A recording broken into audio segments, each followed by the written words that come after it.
اهلا بكم في فيديو جديد. النهارده هنتكلم عن تسريبات عن اي او اس 19. تغييرات كبيره جدا في الشاشه الرئيسيه، وكمان شكل التطبيقات. كمان تطبيق الكاميرا حصل عليه تغييرات جذريه، شكل متغير 180 درجه، وتغييرات كبيره جدا في النظام. يلا بينا نخش ونشوف التسريبات الجديده عن الاي او اس ده.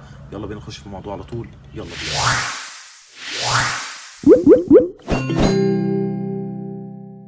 ورجعنا، واول تسريب معانا واكتر تسريب مفرح بالنسبه لي ان اجهزه الايفون اللي شغاله على اي او اس 18 هتشتغل على اي او اس 19. يعني ايفون اكس ار وايفون اكس اس والى ما فوق لغايه ايفون 17 اللي هينزل هيدعم اي او اس 19. وده اكتر خبر بسطني جدا في التحديث ده. كمان مش بس كده، كميه تسريبات. تعالى بينا نخش خطوه بخطوه على اول تسريب. اول حاجه الشاشه الرئيسيه. الشاشة الرئيسية زي ما احنا شايفين قدامنا كده هيحصل لها تغييرات جذرية كبيرة جدا، زي ما احنا شايفين التطبيقات كده بالشكل الدائري.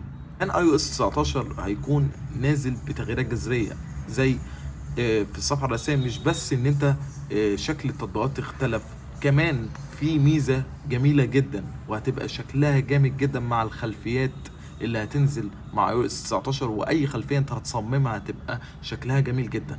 زي ما احنا شايفين قدامنا كده الايقونات هتبقى شفاف، زي ما احنا كده شايفين ان هي مديه على شفافيه، مش نفس الجوده بتاعت دلوقتي اللي موجوده على اي او اس 18. لا، الجوده بتاعت التطبيقات هتبقى جميله جدا. زي ما احنا شايفين قدامنا التطبيقات هتبقى بالشكل الشفافي اللي وراه الخلفيه هيبقى شكله جميل جدا. زي ما احنا شايفين قدامنا كده شكل التطبيقات وهي شفاف كده شكلها جميل جدا مع الدارك مود، يعني شيء خرافي جدا. هيبقى مدي لمسه جميله جدا للواجهه بتاعت الاي او اس اللي احنا شايفينها قدامنا. ابل مابس هيحصل عليها تغيير كبير في اي او اس 19 من حيث التفاعل في اللوكيشن. وانت ماشي على لوكيشن معين مثلا هيبقى في تفاعل شكله جميل جدا، تصميم جديد زي ما انت شايف قدامك كده، شكله رائع جدا جدا جدا. يعني ده نوع من اللايف اكتيفيتي، يعني حاجه جميله جدا من ابل ان هي فعلا لو نزلت الحاجات دي في الاي او اس. غير ان شكل الاي او اس هيكون متغير تماما، نفس نظاره ابل. النظام التشغيل بتاع نظاره ابل اللي هو فيجن برو هيبقى نفس الكلام موجود في الاي او اس، كشكل تطبيقات، كشكل كاميرا، كشكل النظام نفسه هيبقى نفس النظام التشغيل بتاع نظاره ابل، هيبقى هو شكل الاي او اس 19.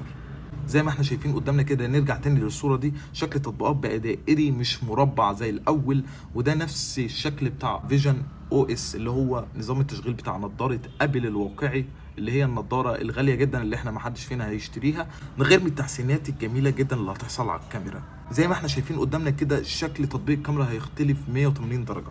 اول حاجه واجهه بسيطه ومنظمه، زي ما احنا شايفين قدامنا كده واجهه نفس واجهه الفيجن او اس اللي هو نظام التشغيل بتاع نظاره ابل. نفس التصميم بتاعه نازل في شكل اي او اس 19. يعني اي او اس 19 ملخص كده المميزات اللي موجوده على الفيجن او اس، او الشكل او الديزاين بتاع الفيجن او اس هيبقى موجود على الايفون في اي او اس 19. تغيير كبير في الكاميرا. مش بس كده، الشكل اللي انت شايفه قدامك ده مديك سهوله في استبدال الاختيارات، الاوضاع السهله للتنقل، مش زي الاول لما كنت بتنقل على فوتو مثلا وعايز توصل للسلو موشن فكنت بتفضل تعمل سوايب كتير قوي كده، او تروح للبورتريه، او تروح على اي اداه تصوير انت محتاج تصورها. دلوقتي بضغطة زر هتلاقيه ظهر لك الاختيارات دي كلها، وبتوصل بكل سهولة لنظام التصوير اللي انت محتاجه، سواء فيديو، بورتريه، سلو موشن، بانوراما. فهتوصل للي انت محتاجه اسرع من الاول. كمان تصميم شفافي زي ما انت شايف كده، يعني الحاجة شفافي قدامك عشان ما تشتتش وانت بتصور، ما تتشتتش في التصوير بالادوات اللي موجوده بتاعت التصوير دي تشتتك. هو عامل لك كل حاجه نظام شفاف عشان ما تشتتكش في اداء التصوير بتاعك سواء فيديو او صوره. الادوات دي ما تعملكش تشتت وانت بتصور، على عكس النظام او الشكل القديم. اعدادات فيديو سريعه، ان انت دلوقتي تقدر توصل لل 4K وال 1080 على حسب انت محتاج تغير جوده الفيديو او الاطارات الاف بي اس اللي هو سرعه معدل الاطارات، اللي هو الاف بي اس بتاع الفيديو 30 فريم ولا 60 فريم ولا 120 فريم حتى. هتقدر توصل لهم بكل صوره من غير ما تخش على الاعدادات وتعدل نظام الكاميرا من جوه الاعدادات. كل ده هيبقى موجود في تطبيق الكاميرا على طول. يعني كده اختصارات سريعه جدا للوصول ان انت تعدل في كل حاجه في الكاميرا على طول، من دون اللي انت تحتاج تروح لاعدادات الكاميرا نفسها. والادوات زي ما انت شايف قدامك كده متوزعه بشكل افضل واوضح واسرع للوصول عن الجيل اللي قبليه او التصميم اللي قبليه. احنا شايفين ان التصميم ده هيبقى ثوري جدا وهيبقى جميل جدا في ان انت تقدر تتعامل مع تطبيق الكاميرا بشكل احترافي اكتر من الاول. كمان هيضيف لك الفيديو المكاني او الفيديو اللي هو السبيشال فيديو اللي هو تصوير المكاني اللي هو بيدعم اجهزه الابل فيجن برو اللي هي نظاره ابل، اللي هو يصور لك فيديو ثلاثي الابعاد. ده الكلام ده اللي معاه نظاره ابل طبعا. فيعني هو مركز جدا ان هو الايفون يتوافق مع نظاره ابل بشكل كبير جدا وحتى في التصميم. فاحنا كده بنتكلم ان شكل تطبيق الكاميرا هيكون مستوحى من نظام الفيجن او اس اللي هو نظاره ابل الواقعيه، هتبقى نفس الفكره في الاي او اس 19. تمام. مش بس كده، مش في التصميم وكمان في تطبيق الكاميرا اللي حصل عليه تغييرات، كل حاجه حصل عليها تغييرات كبيره جدا في اي او اس 19. يعني عندك كمان سيري هيحصل عليها تغييرات كبيره جدا عن الاول.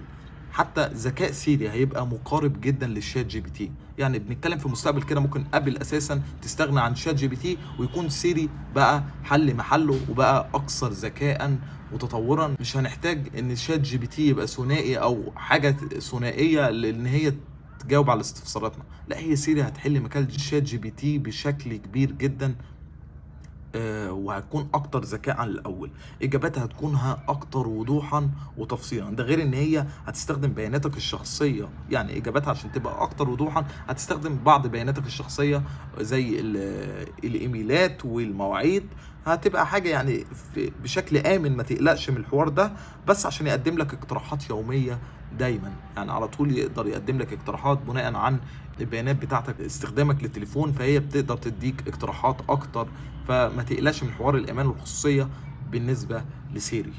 وكمان سيري هتكون ذكيه جدا حتى في الصور او النصوص اللي قدامك. لو في صوره قدامك او نص قدامك هتقدر تشرحه لك او توصفه لك بشكل دقيق جدا عند الوقت. يعني اي صوره موجوده على مثلا على اي ابلكيشن او على تطبيق الصور مثلا محتاج الصوره دي سيري تشرحها لك، تقدر تشرحها لك وتفسرها لك بشكل دقيق جدا. وكمان هيبقى فيه توافق مع التطبيقات الطرف الثالث زي الفيسبوك، الانستا، التيك توك، اي تطبيق موجود على الاب ستور هيبقى سيري متوافقه معاه. زي اوبر مثلا هتقدر تطلب لك مثلا اوبر او تطلب لك وجبه معينه او تحجز لك رحله.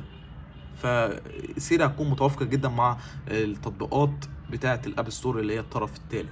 وكمان هيبقى في تحكم صوتي متطور جدا، زي ان انت تطلب منها حاجات صعبه كانت تعملها في الاول، زي انها تعمل اعداد معين للكاميرا او تفتح الكاميرا وتظبط اعدادات معينه او تظبط الاضاءه او تظبط اعدادات على حسب انت قايل لها ايه، تقدر تفهمك وتعمل كل اللي انت بتتكلم عليه ده وتقدر تطبقه فعلا. مش بس في الكاميرا، على اي اعداد موجود في التليفون هتبقى سيري اكتر تطور وهتبقى اكتر ذكاء عن الاول.